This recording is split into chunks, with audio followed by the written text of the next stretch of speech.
नमस्कार दोस्तों, मैं नित्यानंद पांडे आपके अपने चैनल नित्य साधना में आपका स्वागत करते हैं। तो दोस्तों, आज हम चर्चा करेंगे किन्नर की विषय में।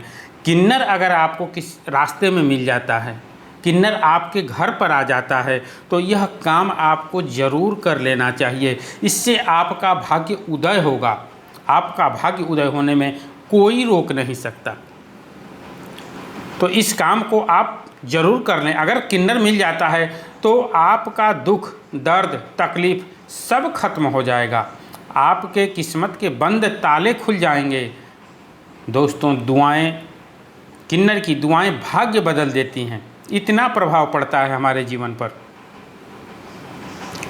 दोस्तों, अगर किन्नर मिल जाता है तो कौन सी गलतियां नहीं करनी चाहिए, इस चीज़ की पहले चर्चा हम कर लेते हैं। किन्नर का उपहास नहीं उड़ाना चाहिए, मारपीट नहीं करना चाहिए, उनको डांटना नहीं चाहिए। देखते हैं हमारे घर पर अगर बच्चे होते हैं या शादी ब्याह होता है या कोई भी शुभ काम होता है या गृह प्रवेश होता है, तो हमारे दरवाजे पर किन्नर ज़रूर चले आते हैं। तो अपनी इच्छा अनुसार उनको संतुष्ट करें या कोशिश करें कि उन्हें संतुष्ट करके ही अपने दरवाजे से भेजना है। उन्हें निराश करके अपने दरवाजे से न भेजें।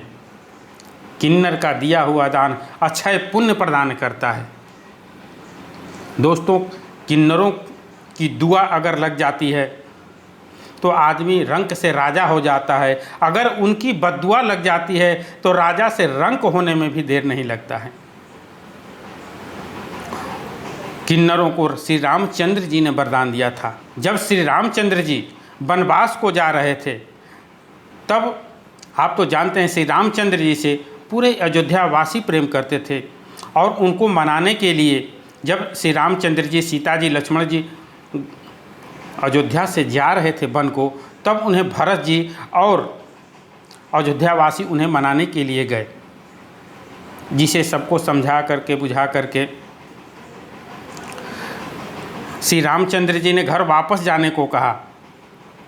जो लोग अयोध्यावासी गए थे उसमें किन्नर भी थे।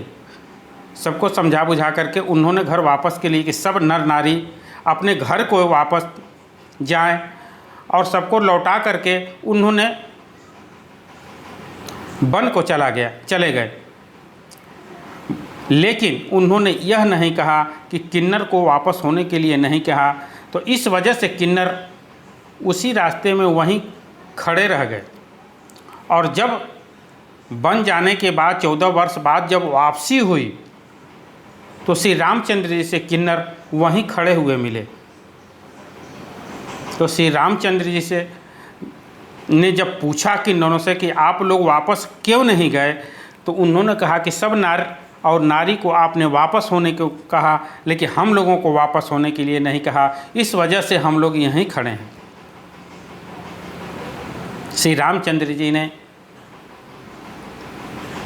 प्रेम पूर्वक उनसे गले मिले, और गले मिलने के बाद में उन्हें वरदान दिया कि जिसको आप दुआ देंगे वह व्यक्ति फलेगा, फूलेगा और उनकी बढ़ंती होगी, और जिसको आप दुआ देंगे उनकी उसी हिसाब से, जिस हिसाब से उनकी बढ़ंती हुई है उसी हिसाब से उनकी दुआ भी लगेगी, बद्दुआ भी लगेगी, और वह राजा से रंक भी हो जाएगा। तो इस वजह से किन्नरों को यह वरदान प्राप्त है। तो दोस्तों, किन्नरों को कभी निराश नहीं करना चाहिए। तो आइए हम बात करते हैं किन्नर के विषय में। दोस्तों, अगर आपको बुधवार के दिन कहीं किन्नर मिल जाता है तो उसे 10 रुपये, 20 रुपये, 50 रुपये अपने सामर्थ्य के अनुसार आप दे करके अगर उनसे 1 रुपये का सिक्का ले लेते हैं, यह ध्यान दें कि वह सिक्का जो आप दे रहे हैं उसमें से नहीं लेना है। पहले से जो रखे हैं वो सिक्का आप अगर ले लेते हैं तो आपकी तरक्की को किसी रोक नहीं सकता। आपके जीवन में 4 चांद लग जाएंगे। नौकरी में, व्यवसाय में आपकी तरक्की होगी। उस पैसे को, जो पैसे देते हैं, उस पैसे को हरा या लाल कपड़े में लपेट करके अपने तिजोरी में रख दें। एक चीज़ का ध्यान दें, किन्नर अगर प्रसन्न होकर के आपको जो सिक्का देगा, उस सिक्कों को अगर किन्नर अपने दांत से काट कर और अपने कंगन से स्पर्श करा करके और फूंक मार करके अगर उस सिक्कों को देता है तो आपकी तरक्की कोई रोक नहीं सकता, आपके बंद किस्मत के ताले भी खुल जाएंगे। तो दोस्तों इस चीज़ का ध्यान दें।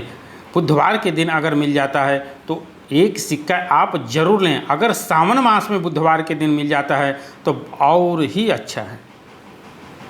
सावन माह के बुधवार को अगर यह किन्नर सिक्के आपको दे देते हैं तो आपके बंद किस्मत के दरवाजे खुल जाएंगे। तो दोस्तों आप किन्नर से ज़रूर 1 रुपया का सिक्का लें। तो यह वीडियो कैसी थी कमेंट बॉक्स में लिख करके ज़रूर भेजिएगा। मिलते हैं कुछ ऐसी ही वीडियो के साथ। धन्यवाद।